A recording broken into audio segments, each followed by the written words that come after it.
மோடியோட அப்பாவே வந்தாலும் திமுக பயப்படாது என்று துணை முதலமைச்சர் உதயநிதி ஸ்டாலின் பேசியிருந்தார். இந்நிலையில் மதுரை என்டிஏ பொதுக்கூட்டத்தில் உதயநிதிக்கு மோடி பதிலளித்துள்ளார். கடந்த பிப்ரவரி 22ஆம் தேதி கோயம்புத்தூரில் திமுக இளைஞரணி மேற்கு மண்டல மாநாடு நடைபெற்றது. இந்த மாநாட்டில் 8 மாவட்டங்களில் இருந்து சுமார் 1,00,000 தொண்டர்கள் பங்கேற்றிருந்தனர்.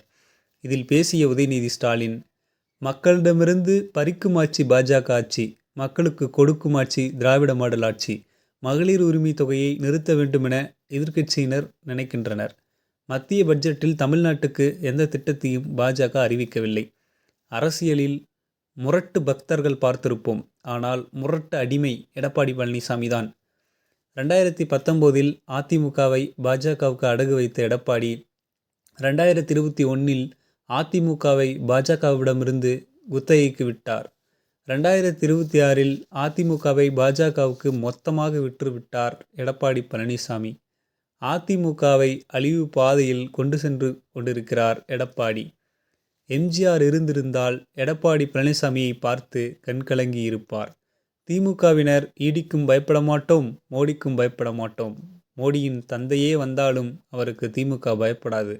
திராவிட மாடல் ஆட்சியில் இருக்கும் என்ஜின் வளர்ச்சிக்கானது என்று பேசியிருந்தார். இதற்கு பிரதமர் நரேந்திர மோடி பதிலளிச்சிருக்கிறார். ஜனநாயக நாட்டில் யாரும் யாருக்கும் பயப்பட தேவையில்லை என்றும், இதை பாஜக அரசு உறுதி செய்திருப்பதாகவும், இதற்கான பாராட்டாகத்தான் என் தந்தை குறித்து வந்த விமர்சனங்கள் இருப்பதாகவும் கூறியிருக்கிறார். அதாவது உதயநிதி அவர்கள் அரசியல் முதிர்ச்சி இல்லாமல் பேசியிருந்தாலும் கூட பிரதமர் நரேந்திர மோடி அவர்கள் அவருடைய வயதுக்கேற்ற அரசியல் முதிர்ச்சியுடனும் செயல்பட்டு இருக்கிறார் அப்படின்றது தான் இந்த அவருடைய பதில் மூலமாக தெரியுது. தெளிவாகவும் அரசியல் முதிர்ச்சியோடையும் உணர்ச்சி வசப்படாமல் இதற்கு பதிலளிச்சிருக்காரு அப்படின்னு தான் இதிலேருந்து தெரியுது. உங்களோட கருத்துக்கள் என்ன அப்படிங்கிறது கமெண்டில் சொல்லுங்கள்.